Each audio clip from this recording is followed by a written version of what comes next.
Welcome to Sleep Stories and Rain, where darkness gathers around the flicker of a candle and the ancient Ouija board beckons. Tonight, we summon truly terrifying Ouija experiences, real accounts of messages from the other side, unseen hands moving the planchette, and chilling encounters that left participants forever changed. Only 50% of our viewers are subscribed. Please subscribe and support our channel as we delve into these haunted tales together. Share your own Ouija board stories in the comments. Mysterious voices, cursed answers, or sessions that should never have begun. Your experiences inspire our nightmares. If you seek real terror and supernatural suspense, you're in the right place. Now let's begin tonight's story.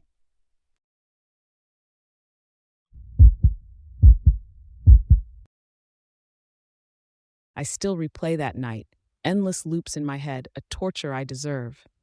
It was the soft glow from the nightlight in the hall, just enough to catch the dust dancing in the air and the hum of the oxygen machine in Thomas' room. A sound I heard 100 times, a comfort, before it became a prelude to terror. I was a hospice nurse, Alex, 32, and too many years had passed without sleep that truly rested me. I'd seen so much grief, held so many trembling hands. Comforting the dying, and often their families, was my life. Sometimes I wished I could truly help, truly ease their pain beyond medicine. That was my mistake. My grave, unforgivable mistake. I had found an old Ouija board at a charity shop months before, buried under a pile of old books. I bought it on a whim, a silly curiosity. Never once did I consider it real. Thomas, one of my patients, was fading. He missed his wife, Sarah, terribly. He told me stories of her every day, his eyes lighting up when he spoke her name. I saw how much it hurt him, how he longed for just one more word. One utterly stupid, desperate night, the thought whispered into my mind. I could try, just try. Maybe it would bring him a little peace, a final, comforting illusion. So after my shift, when the house was quiet, when all my patients were asleep, I brought the board out. I told myself it was just a silly game, a way to channel the grief. I whispered Thomas's wife's name, Sarah. The planchette slid quickly across the board to spell yes. My breath hitched. It was just a coincidence, a trick of my own hand, I told myself. Then the board spelled out, "She is here." A cold shiver crawled down my spine. The room felt heavier, colder. I felt a presence, not soft or comforting like I imagined Thomas's wife would be. This was something else, something hungry. I quickly put the board away, my hands shaking. I tried to tell myself it was a trick of my mind. Too many late nights, too much sadness. I didn't want to believe. But the next day, Thomas seemed weaker, his frail body even more transparent. His eyes, usually clouded, seemed to hold a new kind of exhaustion. He had always been so eager to tell me his stories, but that morning he only gave me a weak smile. That night, the whisper came again. Not my own thoughts this time. A low, raspy voice, just at the edge of hearing, telling me to use the board again, promising answers, promising comfort. I was so tired, so desperate to help, even if it was just a lie. I pulled out the board again, my heart pounding. I asked it a question, something only Thomas's wife would know, and the board spelled out the answer, a hidden detail about their wedding day. The locket. It confirmed it. But then the planchette moved again, slow and deliberate this time. More energy required. A chill like ice water poured through my veins. It wasn't Sarah. It was something else. Something that needed. Something that took. I stared at the Ouija board, understanding dawning on me. My comfort wasn't healing. It was draining them. The life force that was slipping from Thomas was not just age. It was being taken. Eleanor, another patient, began to change too. Her already fading memory became fractured, disjointed. She started speaking in a breathy, strained voice, not her own. Sometimes a chilling, guttural sound would escape her lips. I would find her staring blankly at the wall, her watery green eyes wide with an unseen horror. One night, I walked into her room and saw her slumped over, unresponsive. As I checked her pulse, her eyes snapped open, blazing with a cold, hateful light I'd never seen. The board's message echoed in my head. More energy required. I had brought this monster into their haven, into their last days. I had opened the door, and now it was feeding. I couldn't just stop. It was too late. The feeling of being watched was constant. The shadows in the hallway seemed to deepen, to twist into mocking faces. I even heard faint whispers in the oxygen lines. I felt my own energy draining, my body becoming heavy. I couldn't sleep. Every time I closed my eyes, I saw spectral faces, heard the agonizing, thin cries of those whose peace I had stolen, all because I wanted to help, because I broke the rules, because I didn't believe such simple objects held such ancient, terrible power. The board was in my hands, waiting. It pulsed with a cold, dark energy. It wasn't over. It wanted more. It always wanted more.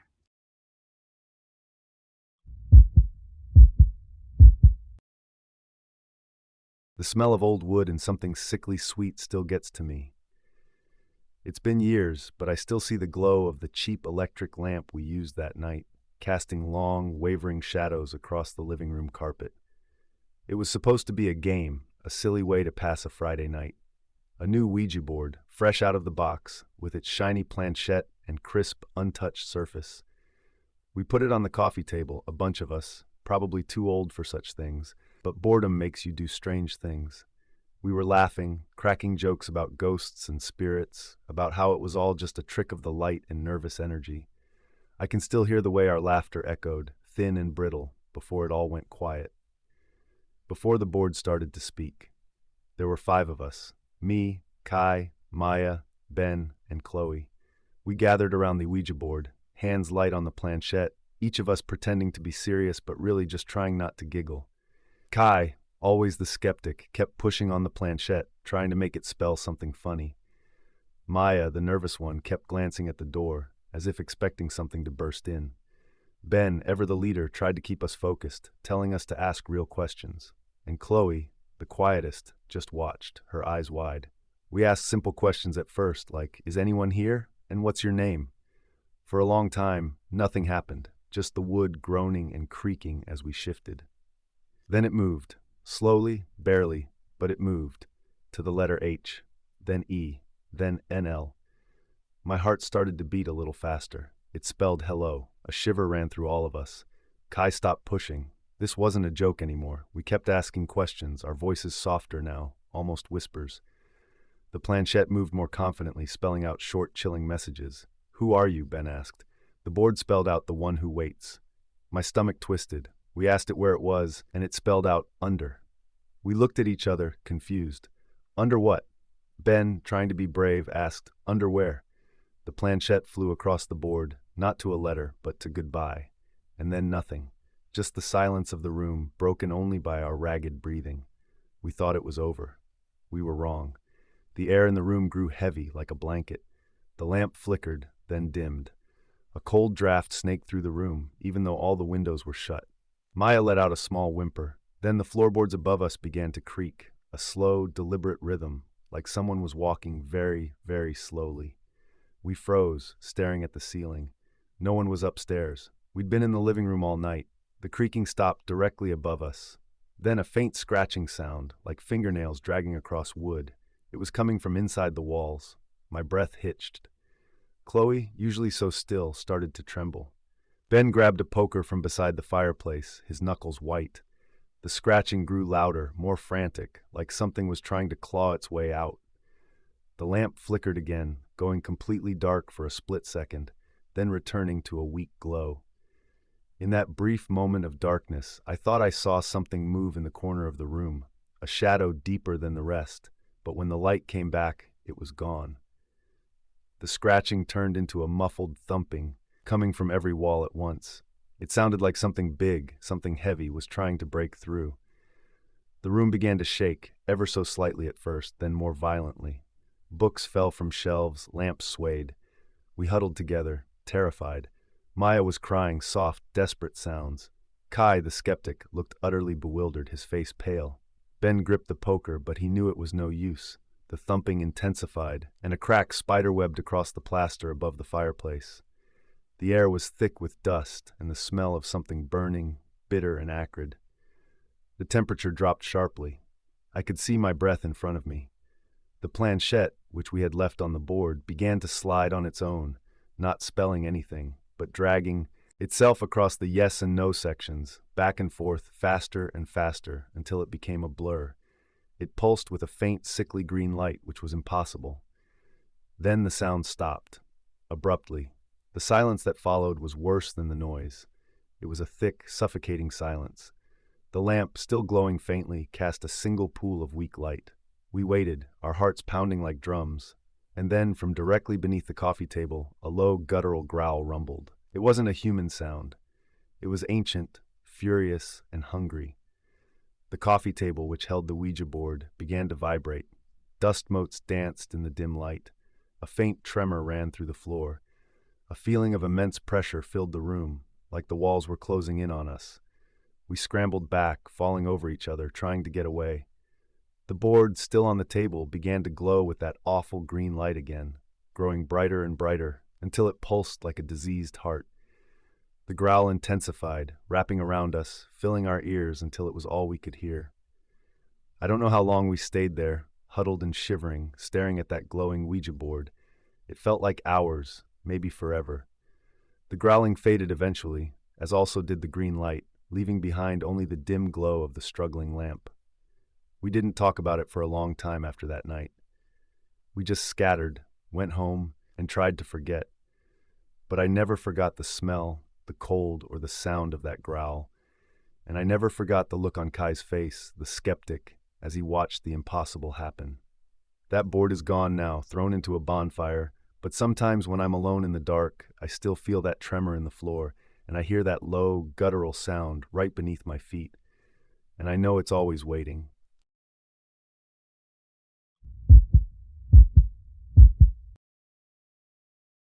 The smell of old wood and dust always takes me back to that night, the air thick with wrongness. It wasn't a fun sleepover anymore. It was just cold, suddenly, even though the summer heat was still trying to cling to everything outside. That's how I remember it, the shift from laughing to absolute quiet, the kind of quiet that feels like a scream held inside your own chest. We had cleared the old coffee table in the living room, pushing aside pizza boxes and soda cans. It felt like a game then, a silly, harmless game we'd seen in 100 movies. We thought we were smart, knew all the rules. We were so wrong. The Ouija board lay there, its smooth, varnished surface reflecting the dim lamps. It looked innocent, but even then, a shiver traced its way up my spine, a small warning I chose to ignore. We sat around it, me and my friends. The air crackled with a nervous excitement as our fingertips brushed the planchette. We asked the first few silly questions, the ones you ask when you want to feel brave but are really just scared. Is anyone there? Are you good or bad? The planchette didn't move, not a flicker. We started to relax, to think it was all a joke. That's when it started to get cold, a chill seeping through the walls, through the very floorboards beneath us. And then the planchette moved. Slowly at first, a hesitant slide, then faster, with a jerky, unnatural rhythm. It spelled out, "Hello." My breath hitched in my throat. Nobody spoke. We just stared, our eyes wide with a mix of fear and disbelief. It was real, too real. The questions got bolder, the sense of dread growing with each new answer. We asked about the old house, the one we were in, which everyone knew had a history. The planchette flew across the board, stopping at death. A cold sweat broke out on my forehead. We pushed on, foolishly, thinking we could control it, that we were just talking to some lost spirit. Then it spelled, "She stepped through." The lights flickered, plunging the room into near darkness before coming back on, brighter than before, almost painfully so. The air grew heavy, like something was pressing down on us from above. It wasn't just cold anymore, it was an oppressive, suffocating weight. That's when the whispers started, like dry leaves scratching against a window pane, but inside the room, right next to our ears. So soft, we couldn't tell what they said, just that they were there, surrounding us. The planchette suddenly spun, wildly, not stopping on any letters, just circling the board faster and faster, as if struggling to break free. Then it launched itself off the board, hitting the wall with a sickening thud before clattering to the floor. Silence again, but this silence was different. It was an absence, a hollowness that felt like a gaping maw. One of us screamed, a thin, reedy sound that seemed to shatter the dark quiet. Footsteps, heavy and dragging, started on the floor above us. This was no prank. This was a presence, and it was moving. The house groaned around us, the old wood protesting, the floorboards above creaking under an unseen weight. We huddled together, too scared to move, too scared to even breathe.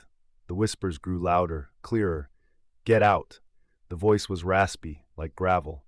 The light from the living room lamps began to dim slowly until it was just faint glows. From the corner of my eye, I saw it, a shadow, just a deeper pocket of darkness against the already dim wall, but it had shape, a human shape, tall and thin. It started to glide towards us, not walking, but flowing across the floor. We scrambled, overturning the coffee table, abandoning the board that had brought this thing into our lives. We ran, stumbling over each other in the dark, desperate to escape, to get out of that house and away from whatever we had woken up. I never looked back, not really. We burst out of the front door, gasping for air, the cool night wind a shock after the suffocating heat inside.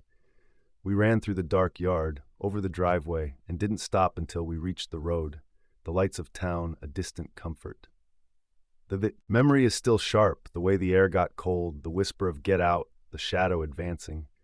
It changed me, made me see the darkness in things where I never did before. Sometimes, in the dead of night, I can still smell that old wood, feel that cold. It's a constant reminder that some doors are better left unopened, some games better left unplayed. And I know deep down that something truly did step through that night, and it never really left.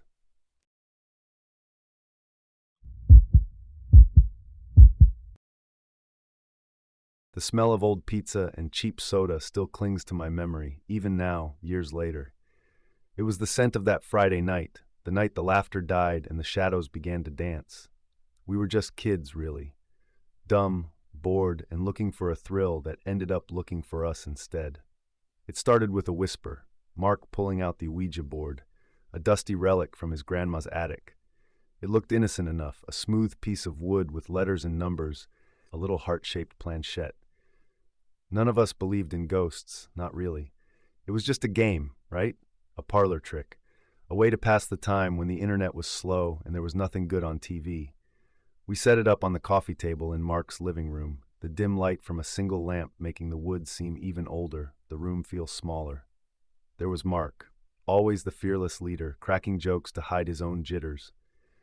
Chloe, quiet and observant, already looking a little pale. And me, trying to look cool, but my heart was doing a frantic little tap dance against my ribs. Sarah, always the scoffer, was there too, arms crossed, a smirk on her face that said, "This is stupid."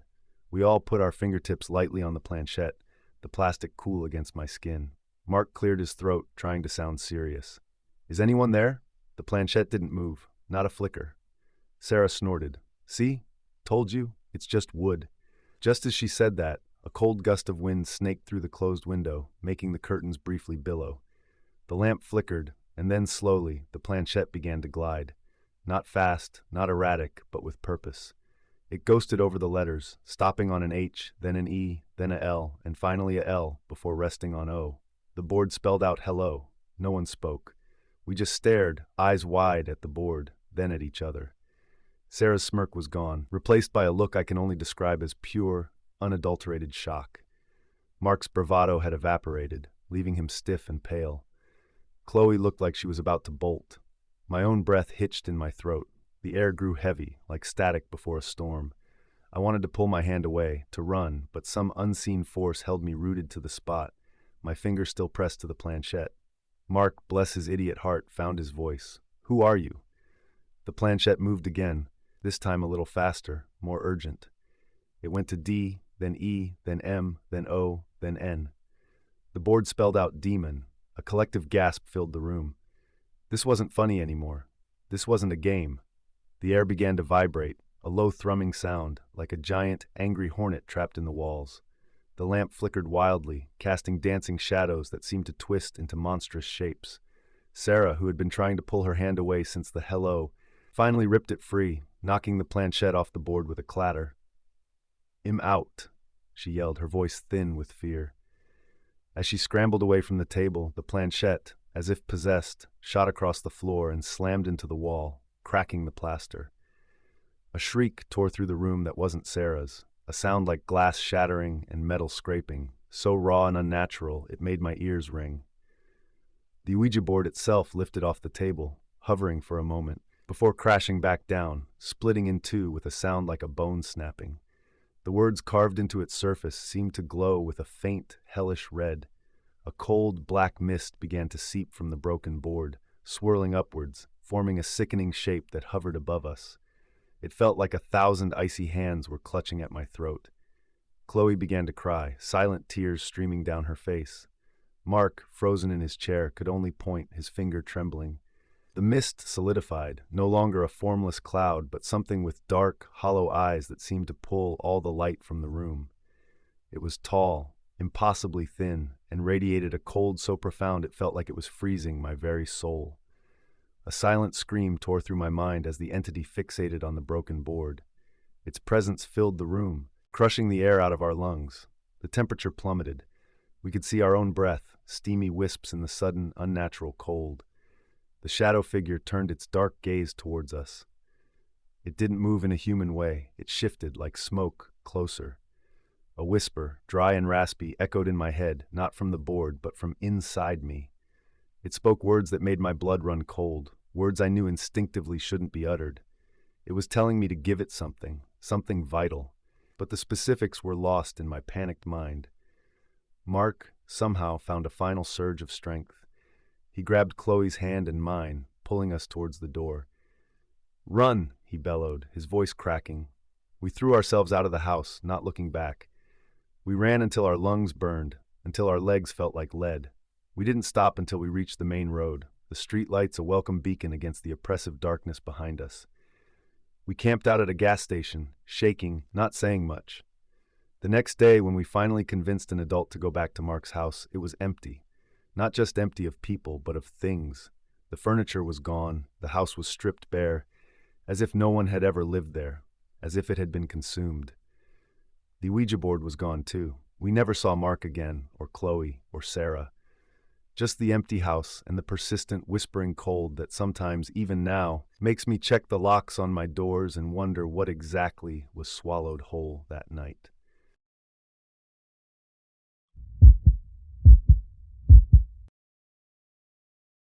The silence in our house was the loudest thing I'd ever heard. It wasn't a peaceful quiet, but a crushing empty space where laughter used to echo.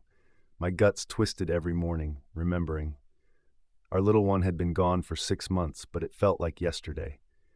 Alex drifted through the days, a ghost herself, her eyes hollow, fixed on nothing. We tried everything.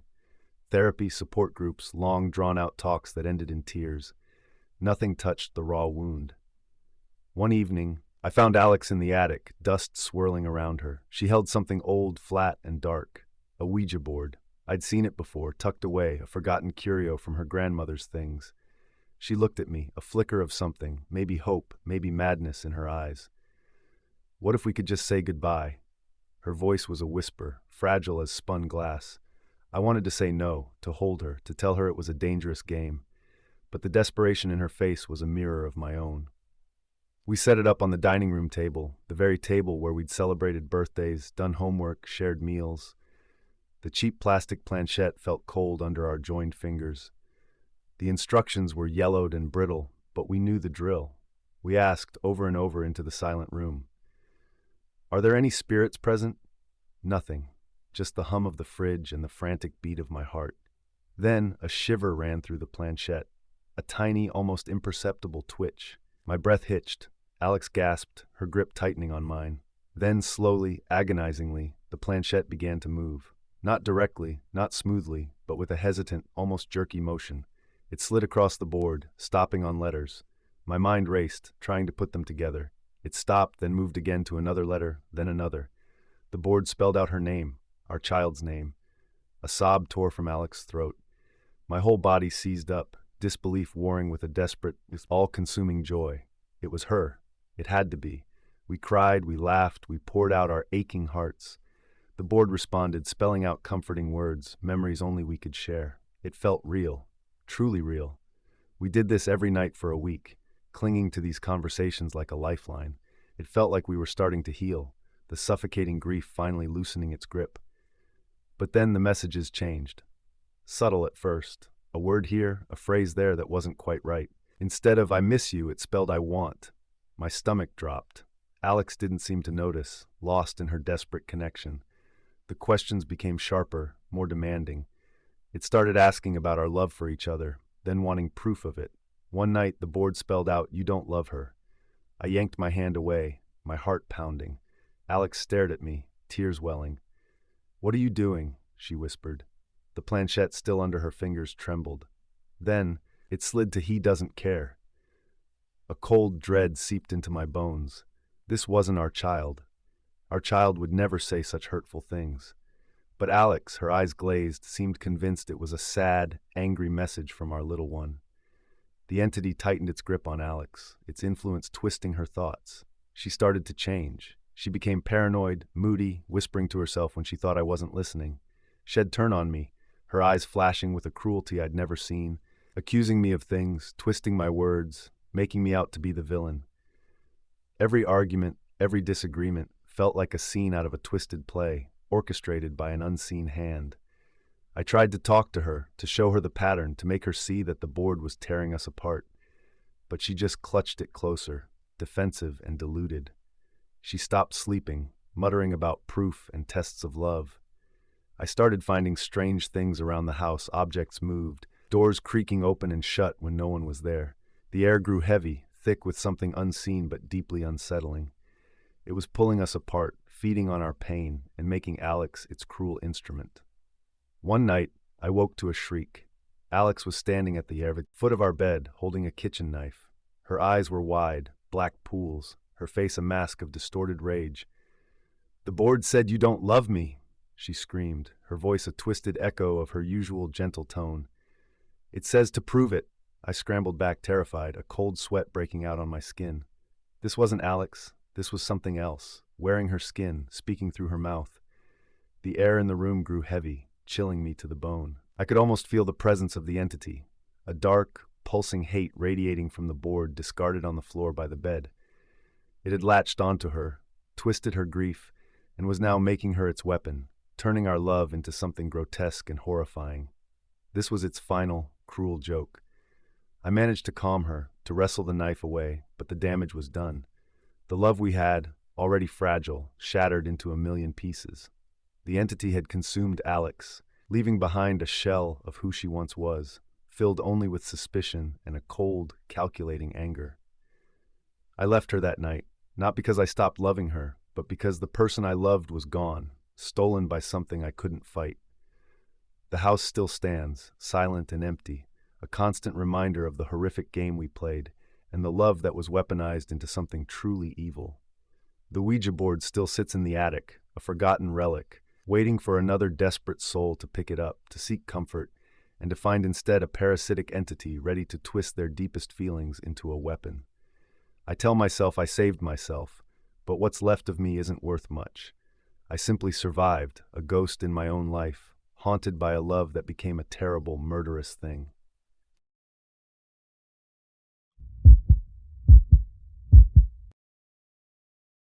I still see the dark water churning under the hull, even now, years later. The salt spray tastes metallic on my tongue, even on dry land. But none of that feels real like the cold, smooth wood of the planchette, sliding across the board in the cramped cabin of the sea serpent. It was supposed to be a fun trip, just 5 of us, cruising up the coast. The Ouija board was just a laugh, something Sarah brought along to break up the long evenings. God, I wish we'd just watched movies instead. Anything but that. The sea outside was getting rough, waves slapping against the boat like angry hands. Inside, the air was thick with the smell of stale beer and something else. Something I couldn't place then, but now I know was fear. We were squeezed onto the floor around a flickering lantern, the only light other than the weak beam cutting through the porthole from the moon. Sarah, always the one for spooky stuff, set the board up on an overturned cooler. Liam, the boat owner and our captain, was skeptical, arms crossed, a small smile playing on his lips. Chloe and Mark were more into it, giggling nervously, their fingers already hovering over the plastic pointer. I just sat there, feeling a prickle of unease I couldn't shake.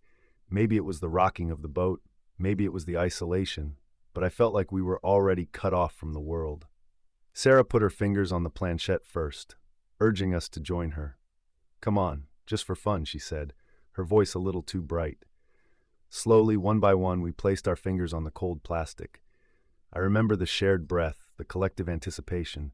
It was just a toy, we told ourselves. Just plastic and cardboard. But as the boat pitched with a particularly nasty wave, the planchette twitched. Just a tiny little movement. Our eyes widened, looking at each other. Was that us? Did one of us push it? Liam snorted. See, someone's messing around. Sarah ignored him. Is anyone here? She whispered. The boat creaked, a long, drawn-out groan that sounded like a living thing in pain. The wind outside had picked up, howling through the rigging. Then it moved, slowly at first, then faster. To the letter Y, then E, then S. Our fingers felt glued to the planchette. We weren't pushing. None of us were. A cold dread began to pool in my stomach. Mark started to pull his hand away, but Sarah grabbed his wrist. No! Don't break the connection. Her eyes were wide and a little wild. What do you want? Chloe asked, her voice trembling. The planchette moved again, gliding us the board with sickening speed. F-U-C-K, a collective gasp. Liam's smile was gone now, replaced by a grim line. All right, that's enough, he said, his voice firm. He tried to lift the board, but it felt heavy, like it was bolted down. The planchette vibrated under our fingers.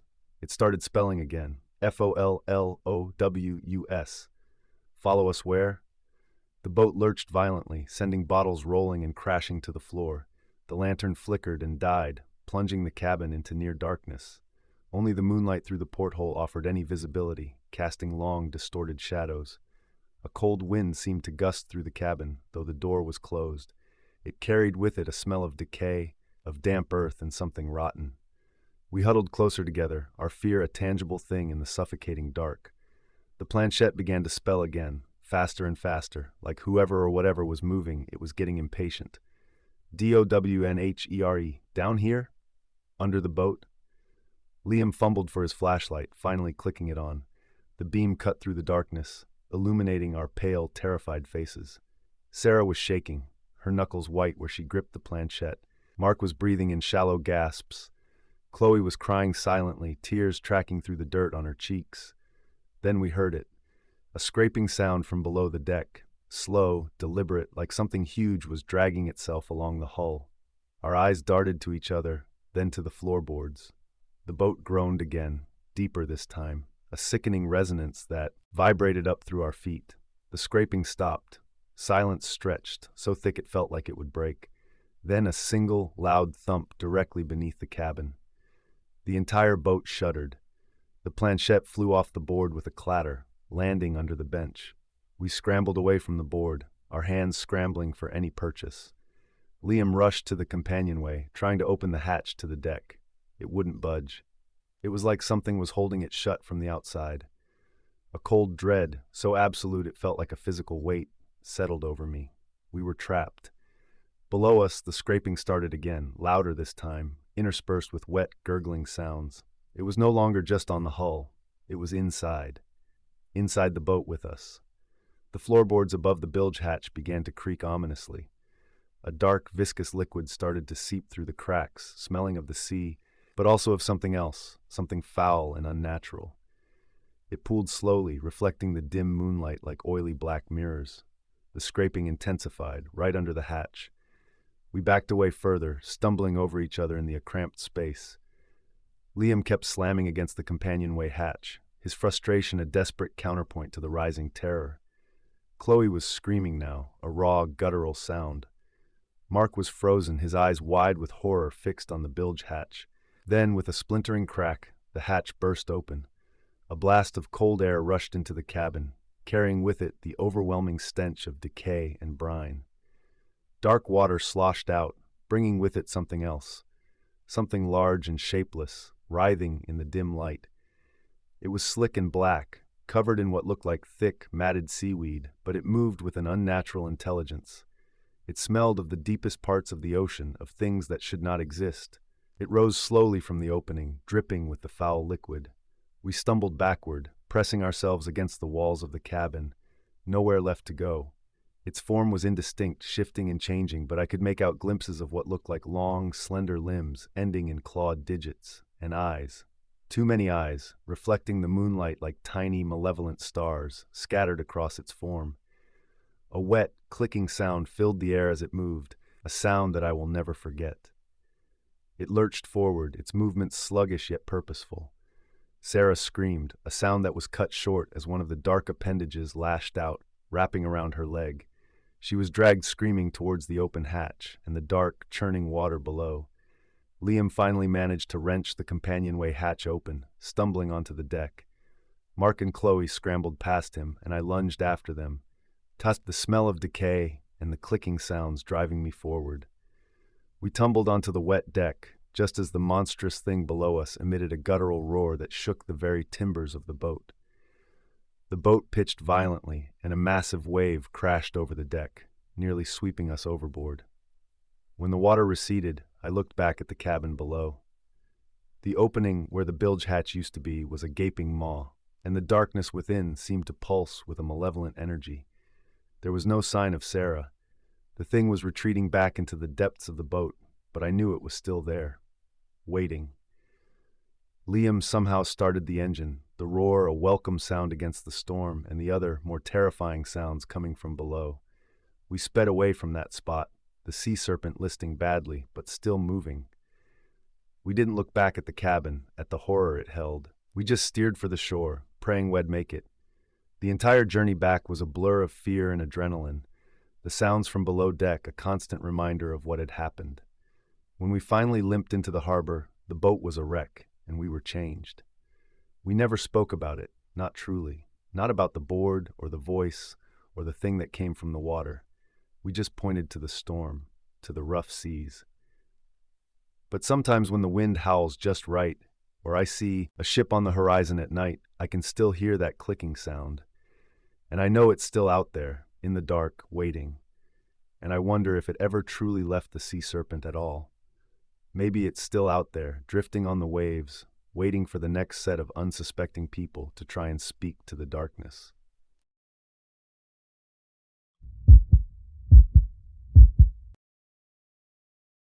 The air in the attic was thick with dust and the smell of old wood rot. It was a Tuesday afternoon, the kind of quiet day where the silence in the house felt louder than any noise. My sister Sarah and I were supposed to be clearing it out, getting rid of junk Grandma Eleanor left behind. It felt more like digging through history than cleaning. We'd been at it for maybe an hour, sneezing through clouds of dust motes dancing in the weak light from the one small window, when Sarah yelped.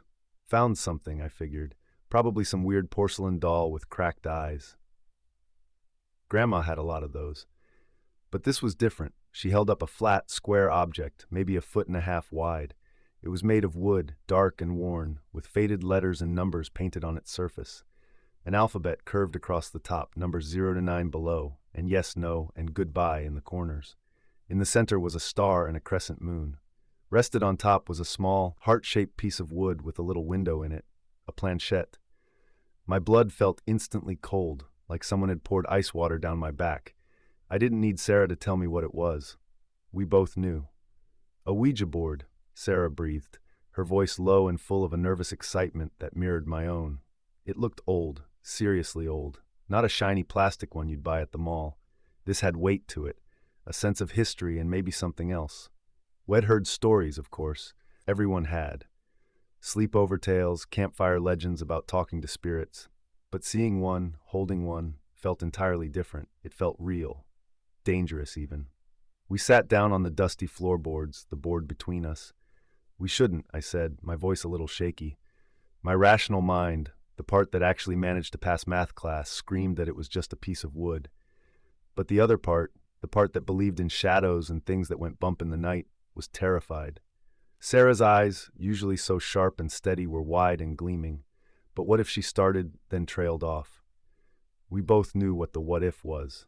Our parents, gone 2 years ago. An accident. We never really got closure. Grandma Eleanor never talked about them much after, just shut down. Maybe the board could help, maybe it could give us answers. It was a stupid idea, I knew it even then, but the ache in my chest, that constant dull throb of grief, pushed the fear aside. We placed our fingertips lightly on the planchette. The wood felt smooth under my skin, surprisingly warm. We sat in silence for a few minutes, just breathing, the dust motes still dancing around us. The only sound was the distant chirp of a bird outside the small window. My heart hammered against my ribs. "Is anyone there?" Sarah whispered. Nothing. We waited longer. Still nothing. I felt a rush of relief tinged with disappointment. See? Just a silly old board. I started to pull my hand away. Then slowly, almost imperceptibly at first, the planchette moved. It glided across the board smoothly under our fingers. It wasn't a jerky movement like one of us pushing it. It was a slow, deliberate glide. Our eyes met, wide with shared terror and exhilaration. It stopped over the letter M, then A, then R. My breath hitched. Our mother's name was Mary. The planchette moved again. Y. A cold wave washed over me. Okay, this was getting real. Mom? Sarah's voice was barely a whisper. The planchette moved to Y, then E, then S. Yes, it was her. It had to be. A knot of emotion tightened in my throat. This was what we'd secretly hoped for, what we'd been afraid of. It's you, isn't it? I asked, my voice thick. This time, the planchette flew across the board to Y, then E, then S. A little faster this time. We spent the next hour asking questions, simple ones at first. Are you happy? Are you with Dad? The responses were short, sometimes just a yes, sometimes a single letter. It felt right, like we were finally connecting with them. But then Sarah asked a question that changed everything. Why didn't Grandma Eleanor ever talk about you? The planchette hesitated. It hovered over the board for a long time, longer than any other movement. Then very slowly it began to spell. S-E-C-T, secret. A cold dread began to creep in. What secret? The planchette started spelling again, faster now. H-U-S-H, hush. Don't talk about it. My hands felt clammy on the planchette. This didn't feel like our mom anymore, not the warm, loving memory we held on to. This felt guarded, cold. We kept pushing. What secret? Tell us. The planchette moved wildly for a moment, circling the board before slamming to a stop over N-O. A definitive, chilling N-O. Suddenly, the attic air grew colder. The dust motes seemed to swirl faster. A floorboard creaked loudly behind us, though neither of us were near it. We froze, listening. Nothing, just the accelerated pounding of our own hearts. The planchette started to move again, this time without us asking a question. It went to D, then A, then N, G, R, danger. My blood ran cold. Goodbye, I choked out, trying to pull my fingers away. The planchette resisted, digging into the wood slightly. Sarah was also trying to lift her fingers, her face pale. The planchette started to spell again, faster and faster, a frantic scraping sound on the wood. G-E-T-O-U-T, get out. The air around us was buzzing now, a low hum that seemed to vibrate in my bones. The shadows in the corners of the attic seemed to deepen, shifting and stretching like they were alive. We both yanked our hands away from the planchette, our hearts pounding like drums. We scrambled backward, away from the board, tripping over old boxes and sheets. As we watched, horrified, the planchette moved on its own. It slid to the word goodbye, but it didn't stop there. It moved past it, sliding off the edge of the board and clattering onto the dusty floorboards. A gust of wind, cold and unnatural, swept through the attic, though the window was closed. The air grew heavy, thick with a sense of intense anger and malice. Then, from the darkest corner of the attic, where the shadows were thickest, we heard a sound, a soft, wet, whispering sound. It was our names, twisted, distorted. My name, Sarah's name. It sounded like it was right behind us. We didn't look. We didn't need to. We scrambled to the narrow attic stairs, fumbling with the latch, our hands trembling. We burst out of the attic and slammed the door shut, leaning against it, gasping for breath. Downstairs, the house felt different, colder, quieter, in a way that felt wrong. We stayed close together, jumping at every creak of the old house. That night, neither of us slept. We lay in our beds, listening to the sounds that weren't there before. The faint scratching at the windows, too high up for anything natural. The soft, wet whispering, sometimes sounding like distant voices, sometimes like someone was right outside our doors. And sometimes we heard it spelling, in echoes from the walls, G-E-T-O-U-T. It knew our names. It was here because we invited it. And it wasn't going anywhere.